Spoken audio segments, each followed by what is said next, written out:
La sirvienta se lanzó delante del niño sin pensarlo. El golpe iba directo a él. El pequeño gritó. La casa quedó en silencio. Cuando el CEO entró a la habitación, vio a su hijo temblando, y a la mujer que lo había protegido, sangrando en el suelo. Ella creyó que ese acto la salvaría. Pero esa misma noche fue despedida. Lo que nadie sabía es que ese niño acababa de cambiar el destino de todos. La casa era demasiado grande para sentirse viva. Los pasillos brillaban con una limpieza perfecta, pero el silencio pesaba como una advertencia.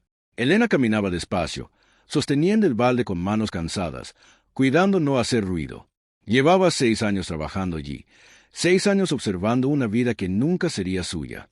Cada mañana comenzaba igual. Antes de que el sol apareciera, ya estaba despierta. Preparaba el desayuno, ordenaba los salones, limpiaba huellas invisibles de una familia poderosa que casi nunca se miraba a los ojos. El dueño de la casa, Alejandro Salvatierra, era uno de los CEOs más respetados del país. Su nombre aparecía en revistas, en conferencias, en discursos sobre liderazgo y éxito. Pero dentro de esas paredes, era un hombre distante, siempre apurado, siempre ausente. El único que rompía esa frialdad era Mateo. El niño tenía 7 años y una mirada que pedía atención incluso cuando sonreía. Pasaba más tiempo con Elena que con sus propios padres. Ella le ataba los zapatos, le servía la leche, escuchaba sus historias interminables sobre monstruos imaginarios y héroes invisibles. Nunca lo decía en voz alta, pero Mateo se había convertido en el centro de sus días. Esa mañana algo se sentía diferente. Elena lo notó desde el primer momento. Mateo estaba inquieto, caminaba detrás de ella sin decir palabra, apretando un pequeño auto de juguete entre los dedos. ¿Todo bien?, preguntó Elena, inclinándose a su altura. El niño dudó antes de responder. Papá gritó anoche, susurró. Mucho. Elena tragó saliva. No era la primera vez que escuchaba discusiones, pero nunca había visto miedo en los ojos de pequeño. Hoy será un buen día, dijo, intentando sonreír. Te lo prometo. No sabía que esa promesa sería imposible de cumplir. Horas después, la casa se llenó de pasos apresurados. Una reunión importante había sido adelantada. Hombres de traje entraban y salían. Teléfonos sonaban sin parar. Órdenes se gritaban desde distintos puntos. Elena intentaba mantenerse invisible, como siempre, pero su atención estaba puesta a Mateo, que jugaba solo en la sala principal. Fue entonces cuando todo ocurrió. Un sonido seco rompió el aire. Un grito. El niño se levantó de golpe. Una lámpara mal colocada comenzó a caer desde una repisa alta, empujada accidentalmente durante el caos. El objeto descendía directo hacia él. Elena no pensó, no calculó, no dudó, corrió. Su cuerpo se interpuso justo a tiempo. El golpe fue brutal. El vidrio estalló contra el suelo y una parte impactó en su frente. El dolor fue inmediato, punzante, pero lo primero que escuchó fue el llanto de Mateo, vivo. El niño temblaba, aferrado a su brazo, repitiendo su nombre una y otra vez. «Estoy aquí», susurró Elena, mareada. Ya pasó. Cuando Alejandro entró a la habitación, la escena lo dejó inmóvil. Su hijo estaba ileso, pero la mujer que lo cuidaba yacía sentada en el suelo, con sangre recorriéndole el rostro. Durante un segundo, nadie habló. Los asistentes comenzaron a murmurar. Alguien llamó a seguridad. Otro pidió una ambulancia. Alejandro solo observaba, con una expresión que no se le conocía. Elena fue llevada a la cocina para limpiarle la herida. No era grave, dijeron, pero necesitaba reposo. Ella asentía, más preocupada por Mateo que por sí misma. ¿Puedo verlo?, preguntó. Nadie respondió. Esa misma noche, sin explicaciones, la llamaron al despacho. Alejandro no levantó la vista cuando habló. Apreciamos su trabajo, dijo con voz firme, pero lo ocurrido hoy fue una irresponsabilidad. No puede volver mañana. Elena sintió que el aire desaparecía. Yo lo protegí, susurró. Él iba. La decisión está tomada, interrumpió. Recogerá sus cosas. Ni una palabra más. Salió de la casa con una bolsa pequeña y la herida aún ardiendo. La puerta se cerró detrás de ella con un sonido definitivo. No lloró. No podía. Caminó hasta la parada del autobús sin saber a dónde iría. Esa noche, Mateo no durmió. Preguntó por Elena. Lloró. Gritó. Nadie supo calmarlo. Alejandro lo observaba desde la puerta, incómodo, intentando convencerse de que había hecho lo correcto. Pero algo comenzó a quebrarse. Al día siguiente, el niño se negó a comer. No quiso ir a la escuela. Solo repetía una frase. Ella me salvó. Alejandro intentó ignorarlo. Tenía juntas, compromisos, una imagen que cuidar, pero la frase seguía resonando. Mientras tanto, Elena pasaba la noche sentada en una banca, mirando luces ajenas, abrazando su bolso como si fuera lo único real que le quedaba. No sabía que su vida estaba a punto de cambiar de una forma que nadie en esa casa podría haber imaginado. Y lo que había ocurrido no era un simple despido. Era el comienzo de algo que el CEO aún no estaba preparado para enfrentar. La mañana siguiente trajo consigo un silencio extraño en la casa.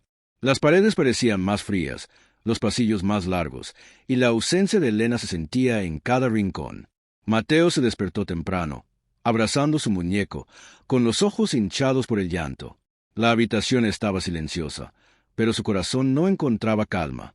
El niño sabía que algo había cambiado, y no necesitaba explicaciones para sentir la distancia que ahora lo separaba de su protectora. Intentó llamar a su madre, pero sus palabras se ahogaron en un nudo que le oprimía el pecho. Alejandro observaba desde la puerta, en silencio, evitando las miradas que buscaban consuelo en él. El niño no comprendía por qué el hombre que lo protegía ahora parecía tan distante, tan impenetrable. Horas después, Mateo decidió actuar. Se levantó de la cama, su pequeña figura temblando, y recorrió la casa en busca de un vestigio de Elena. Encontró la puerta de la cocina cerrada, la ventana abierta, y un rastro de lágrimas en el suelo que lo llevó a entender que su heroína había sido arrancada de su vida sin aviso ni razón. Alejandro escuchó el sonido de pasos diminutos acercándose a la sala principal. Cuando vio a su hijo acercarse a la puerta cerrada, comprendió que el niño estaba reclamando algo que él no podía dar. Mateo señaló la puerta con determinación y dijo con voz firme: «Quiero a Elena». El CEO tragó saliva. Ese simple acto de valentía le recordó la lección más importante que había olvidado. La vida no estaba hecha de lujos ni de títulos, sino de protección, cuidado y amor. Mientras tanto, Elena caminaba por las calles cercanas, sin rumbo fijo. La noche anterior aún ardía en su frente, pero su mente estaba ocupada en el niño que había protegido. Cada paso era un recordatorio de que había actuado por instinto, por corazón, y que eso, aunque castigado, no le quitaba dignidad.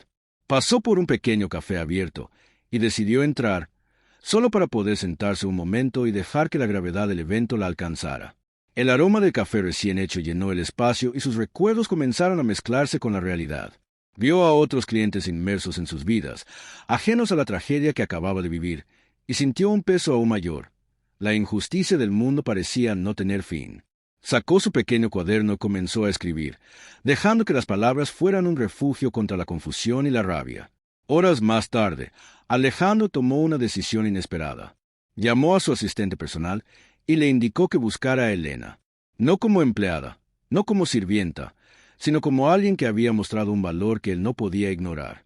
Era un acto impulsivo, pero cargado de un instinto que había permanecido dormido durante años, el reconocimiento del sacrificio y la valentía.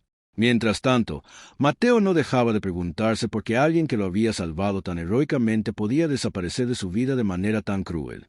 Su mente de niño no comprendía las complejidades del poder, del orgullo, ni de las decisiones que los adultos tomaban por él. Todo lo que sabía era que quería a Elena de vuelta, y que la ausencia de ella dejaba un vacío imposible de llenar. Cuando la encontraron, Elena estaba confundida. No esperaba regresar a la casa que la había expulsado. Alejandro se presentó frente a ella, con una expresión seria, pero no fría. Esta vez no había juicios, solo una mirada que decía: «Te necesito, y no solo por lo que sucedió ayer». «No entiendo», dijo Elena, con voz temblorosa. «¿Por qué ahora?» «Porque lo que hiciste no puede ser ignorado», respondió Alejandro. «Salvaste a mi hijo. Pusiste tu vida antes que la mía, antes de cualquier otra cosa. Esto significa más de lo que imaginas». Elena Lomerow desconfiada. No era costumbre que la justicia llegara de la mano de un hombre tan poderoso. Sin embargo, algo en su mirada denotaba sinceridad, y eso la hizo bajar la guardia por un instante. «¿Y mi trabajo?», preguntó finalmente. «No regresarás a tu puesto anterior», dijo Alejandro. «No de la manera que esperabas. Pero hay algo más grande que quiero ofrecerte, algo que puede cambiar tu vida y la de Mateo». El corazón de Elena se aceleró. Una mezcla de esperanza y temor la envolvió. Sabía que la vida le estaba ofreciendo una segunda oportunidad, pero también entendía que nada sería sencillo. Las reglas del juego habían cambiado, y ahora estaba en terreno desconocido, donde cada paso podía significar la salvación o un nuevo sacrificio. Esa tarde, mientras caminaban por los jardines, Alejandro le reveló un secreto que hasta ese momento había estado oculto. Mateo no era solo su hijo. Su existencia había sido protegida de ciertos enemigos que deseaban lastimarlo, y Elena, con su acto de valentía, había jugado un papel crucial en mantenerlo a salvo. La revelación fue un golpe que dejó a Elena sin aliento. Todo el riesgo, todo el dolor que había sufrido, cobraba ahora un significado profundo. Había salvado no solo a un niño, sino al legado de toda una familia. Mateo, por su parte, abrazó a Elena como si no hubiera mañana. Su pequeño corazón había comprendido que la vida podía ser injusta, pero que también podía recompensar a quienes actuaban con valentía. Las lágrimas que cayeron no eran de miedo, sino de alivio y gratitud. Esa noche, Elena se sentó frente a la ventana de su nueva habitación dentro de la mansión, contemplando la ciudad iluminada. Sabía que la batalla apenas comenzaba, que los desafíos vendrían, pero también comprendía que había encontrado su lugar, no como sirvienta, sino como protectora, como alguien que había marcado la diferencia. El CEO, observando desde la distancia, sintió por primera vez que el mundo podía ser más humano de lo que su ambición le había enseñado. El respeto y la admiración que sentía por Elena no eran por su fuerza o coraje, sino por la humanidad que había mostrado en el momento exacto en que todos esperaban que fallara. Y mientras la luna iluminaba la ciudad, un secreto permanecía oculto. Alguien más estaba observando, alguien que había notado cada movimiento, cada decisión, cada sacrificio. Y esa persona, desconocida para todos, planeaba usar ese momento de heroísmo para sus propios fines. El futuro prometía sorpresas. Elena no lo sabía, pero la historia que comenzó con un acto de valentía estaba a punto de transformarse en un juego mucho más peligroso, donde la lealtad, la justicia y el amor serían puestos a prueba de formas que nadie podía imaginar. El valor y la compasión no conocen rango ni riqueza. Proteger a quien lo necesita, incluso a costa propia, revela la verdadera grandeza de una persona. A veces, los actos más pequeños de sacrificio abren caminos que el poder y el dinero no pueden comprar.